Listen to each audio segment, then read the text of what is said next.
ప్రజలు తమ కోసం నాయకులను ఎన్నుకునే హక్కు ప్రజలకు ఉంటది కాబట్టి మరి మొన్న పోయినప్పుడే కేసీఆర్ పోయినప్పుడే ప్రజలందరూ బాధపడ్డారు. తెలంగాణ యావత్ తెలంగాణ దుఃఖపడుతుంది.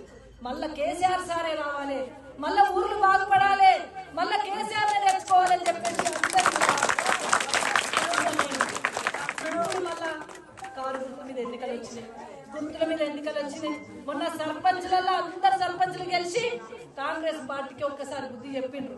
మళ్ళా కూడా ఇప్పుడు గుర్తుల మీద ఉన్న ఎన్నికలు కాబట్టి తప్పకుండా కేసీఆర్ సార్కే మా మద్దతును తెలియజేసే ఎన్నిక ఇది కాబట్టి దయచేసి కేసీఆర్ సార్ కోసం, తెలంగాణ కోసం, తెలంగాణ ప్రజల కోసం విశ్వమన్ననైతే మీకు పరిచయస్తుడు.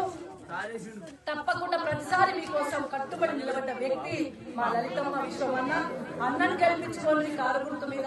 మరి రెండో వాళ్ళ ఎల్లమన్న ఈసారి అక్కడ ఎస్టీ రిజర్వేషన్ వచ్చింది.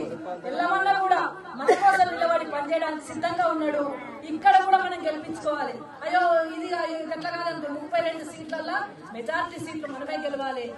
హౌసుల పెళ్ళంటేనే తెలంగాణ కోసం నిలబడ్డ గడ్డ. ఇంటింటికి నల్ల నీళ్ళు ఇచ్చిన మెరక పట్టణంలో ఏ రోజులకోసారి నీళ్ళు వస్తుండే. ఇప్పుడు రోజు నీళ్ళు వచ్చినట్టు చేసింది కేసీఆర్ సార్. మరి ఈ రోజు నల్లకరాలు పట్టించుకోలేదు, కనీసం మోర్లు తీసుకోలేదు, మోర్లు తీసుకోవడం పైసలు ఇచ్చడం లేదు. కనీసం అక్కడ నల్ల నీళ్ళు వస్తలే వాడకట్ట అంటే పట్టించుకునే పాపం లేని పరిస్థితి వచ్చింది. పొగకూడదు దోమల మందు మనం ఉన్నప్పుడు వారానికి ఒకసారి దోమలు కలిస్తే జ్వరాలు వస్తాయని దోమల మందు కొట్టేటోళ్ళేడు. అరితవనం అని చెప్పి కేసీఆర్ సార్ చెట్లు పెట్టించిండు. ఆ చెట్లు నీళ్ళు వస్తలేదు, చెట్లు ఎండిపోయే పరిస్థితి వచ్చింది. 2 ఏళ్ల నుండి ఎక్కడ వేసిన గొంగలక్కనే ఉంది. తెలంగాణ ఆగమైంది, తెలంగాణ ప్రజలు ఆగమవుతున్నారు, ముఖ్యంగా మెదక్ నియోజకవర్గ ప్రజలు ఆగమవుతున్నారు. ఇప్పుడు ఒకవేళ మనం తప్పిపోయి వాళ్ళ కోటేస్తే ఏమని చెప్తారు?